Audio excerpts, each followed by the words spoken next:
Kuha muna tayo ng isa pong unbiased assessment. Walang kinakampihan ito eh. Sa panig ho ng prosekusyon at ng depensa sa nagpapatuloy na impeachment trial. Kasama na natin ang Pangulo ng Lawyers for Commuter Safety and Protection, si Attorney Ariel Linton. Attorney, good morning. Magandang umaga po sa inyo, Sir Angel, at sa lahat ng ating taga-subaybay. Pagka kasi yung kabila tinanong mo, panalo ang depensa. Pag tinanong mo, kakampi ng prosekusyon, panalo kami. Okay. Pero dito, hindi ho paramihan ng objection ang para malaman natin. Hindi. Pero sa palagay mo, sinong nakascore? Attorney? Well, sa akin, ang tinitingnan ko, yun sa witness, no? May na-prove ba yung witness? May na-prove siya. Ano na-prove ng prosecution doon? Na there was this video na na-upload at ang nandun ay si VP Sara Duterte at ito ang kanyang mga sinabi. Yun. Hindi naman At tinanggihan nagkaroon ng authentication yung video yun. So that's it. Yun ang na-prove ng prosecution. Attorney, hindi naman itinatanggi ni VP Inday yun eh. Totoo yun. Na we went through 9 hours of trial just to prove it. No? Ngayon, ang sinasabi ng prosecution na this will prove na there is grave threat. Yan. Abay, bahala ang impeachment court doon kung iaano nila yon. Ngayon, sa kabilang panig naman, Attorney, naku, humina yung signal ni Attorney.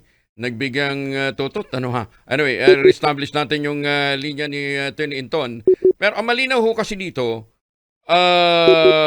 walang sabi nga ng depensa, walang na-establish. Ayan, Attorney. Balik na natin. Doon naman sa depensa, no, ang na-prove nila na yung witness ay nagkaroon sila ng ganitong investigation dahil may order ang somebody from the top, binanggit DOJ. Nadulas pa nga siya na above the DOJ, no? Kaya lang pinigil nga ng presiding officer, no? Pangalawa, na dun sa isang tanong ng isang senator judge, si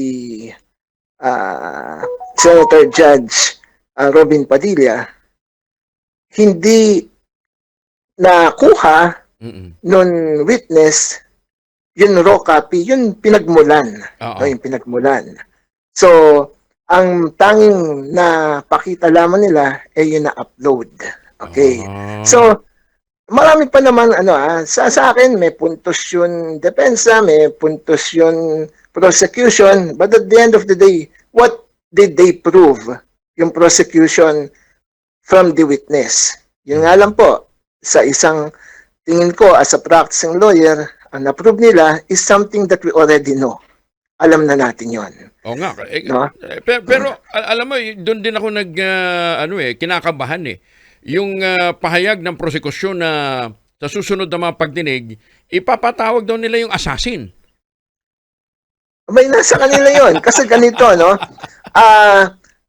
Yung grave threat kasi, hindi yung porque may threat ka, grave threat na kagad. Yung may elemento kasi doon sa batas eh. Ang isang elemento doon sa batas ay yung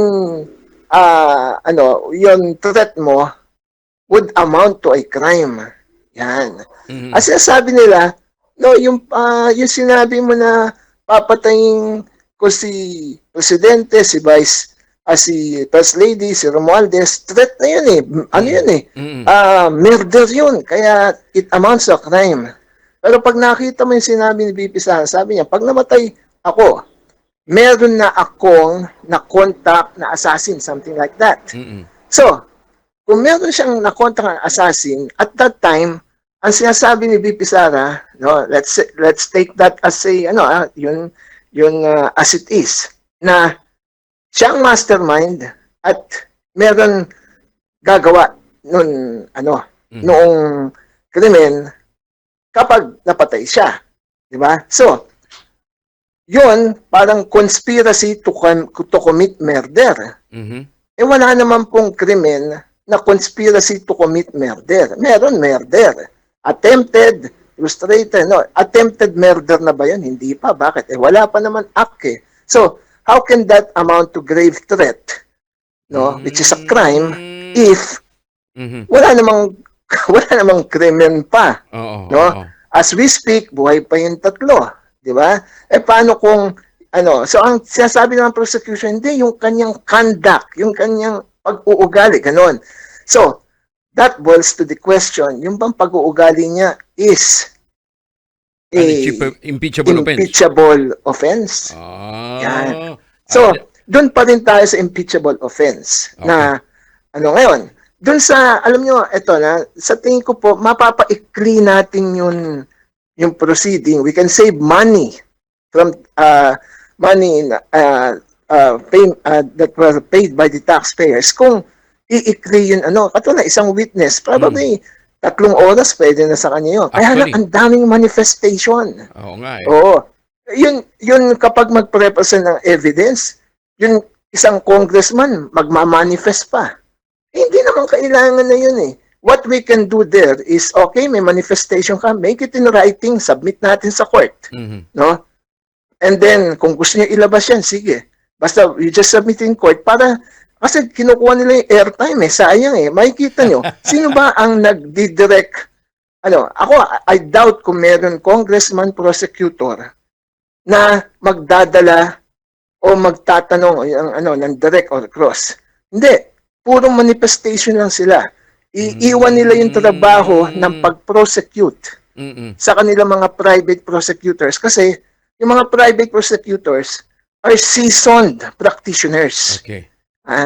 Etong mga public prosecutor, maliban na lang I will name one na sure akong practitioner, Chel Jokno, no?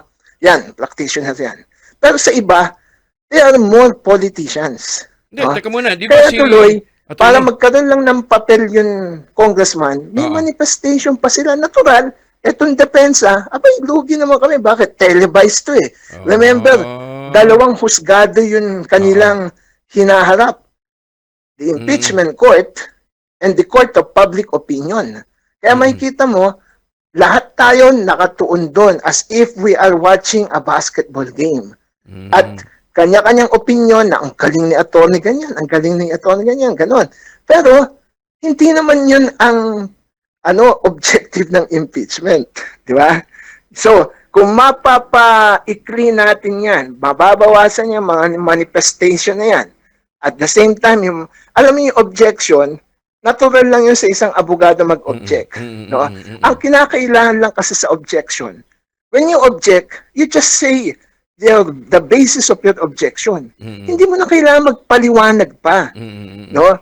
Objection, leading. Okay. So, ruling na kaagad ng presiding officer. Overruled, sustained, di maikli na. Okay. Pero, ang nangyayari dito, I object because ang dami na. Why?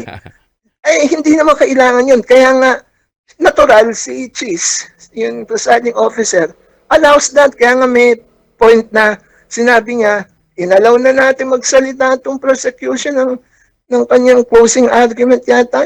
Allow na rin natin yung depensa, ganon. Pero, ibig nga sabihin, kahit na i-strike out of the record natin to, televised to eh. Napanood Televised, na. kaya binibigyan na rin niya ng pagkakataon yung isa. Kaya, gusto natin mapadali ito, bawasan natin yung manifestation. Or, make it in writing kung gusto nila. Attorney. Yan ang mga nakikita po natin. Si Attorney Gerbil, si Representative Gerbil Luistro ay dating piskal. So yan, di maaring practitioner din yan. Okay. Pero kailan siya naging piskal? Matagal na. Siguro mahabang panahon na. Okay. Anyway, Attorney, thank you for joining us at natambakan lang ako ng commercial pero marami pa sana ako itatanong sa iyo. Thank you for joining us. Anytime po. Salamat po. Si Attorney Ariel Lenton ng Lawyers for Commuter Safety and Protection.